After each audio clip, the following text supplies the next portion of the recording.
Voilà ce qui se passe. Je vais lire d'abord, passer l'information, la publication du journaliste Abdul Latif, disons Diallo. Je vais lire. Je cite.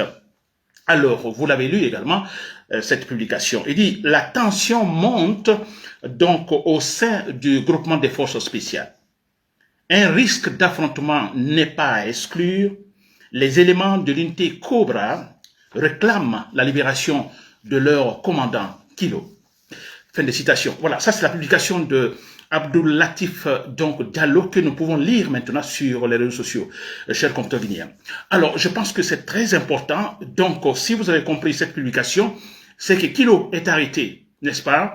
On avait cette information d'ailleurs depuis très longtemps. Kilo est avant ou juste quelques temps après le départ de Mamadi Doumbouya pour l'étranger. Kilo a été arrêté. Vous connaissez qui est Kilo, nous le savons qui est Kilo. Alors, disons qui, voilà, on peut dire, parlant de sa place, qui presque remplace Mamadi Doumbouya, n'est-ce pas? Qui a, disons, qui a une unité à lui-même, une unité des forces spéciales.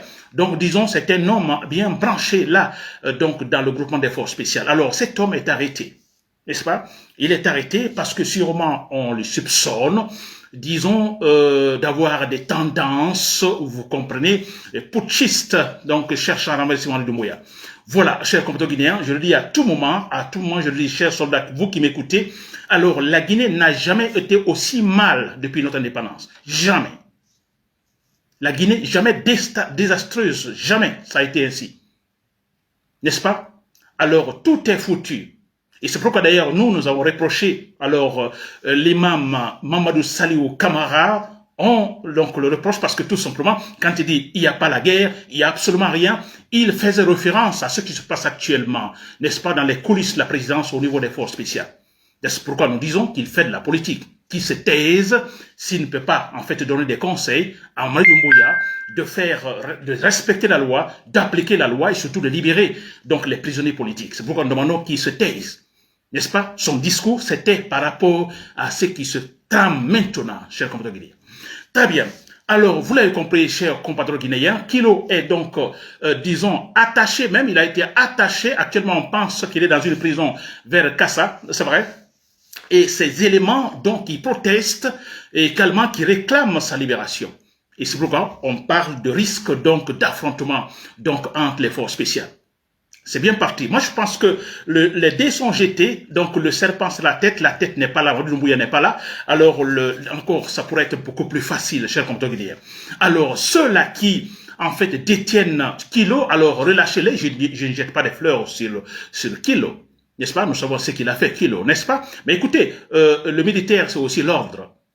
Si Kilo a fait du mal, il a sûrement tué, il s'est comporté très mal, mais pour tous, n'est-ce pas? Je crois que c'est l'occasion pour se rattraper. L'occasion d'être héros et d'expliquer demain après la chute de Mamadi Doumbouya. Bon, écoutez, comme Lansana Conté l'avait fait après donc le coup contre le régime de Lansana Conté, écoutez, on avait peur. Que voulez-vous? On avait peur, on ne pouvait absolument rien faire. Alors, qui le pourrait expliquer demain après d'avoir terrassé Mamadi Doumbouya, lui et son groupe, son unité, dire, bon, écoutez, on ne pouvait rien, nous étions obligés d'exécuter les ordres, chers compatriotes guinéens. Alors, qu'est-ce qu'il faut faire, chers compatriotes guinéens? Vous renversez le régime de Mamadi Doumbouya, n'est-ce pas? Alors, tous les hypocrites qui étaient là à la présidence, vous les chassez, et ça c'est clair. Vous, en fait, disons, comment je vais dire, vous faites rentrer la Guinée dans une autre transition, une transition raisonnable, une transition rationnelle, inclusive, avec la présence de tous les partis politiques. Je dis bien, transition raisonnable.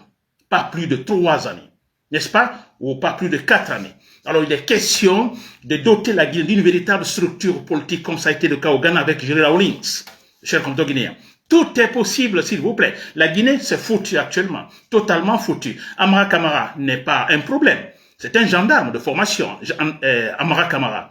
Donc, disons qu'il n'a pas la voix au chapitre, il ne pourra absolument rien. Et quand il y aura affrontement, la seule chose qu'il pourrait faire, c'est de fuir, aller aux États-Unis, là où il a au moins 3-4 maisons, n'est-ce pas? Nous apprenons ici. Voilà, donc ça, c'est pas un problème. Bala Samoura, ce n'est pas un problème, ce sont des gendarmes, ils n'ont pas d'armement qu'il faut. Les forces spéciales, prenez le pouvoir, sauvez la Guinée vers un véritable processus démocratique. Voilà, c'était Nabil et camarades depuis Bruxelles, merci pour l'écoute. J'espère que les chers soldats patriotes m'écoutent et que, alors, ils feront ce que, franchement, les Guinéens veulent. N'est-ce pas? La tranquillité politique, la stabilité politique, dans laquelle tout est possible. Le développement, par exemple. Voilà. Bonne soirée.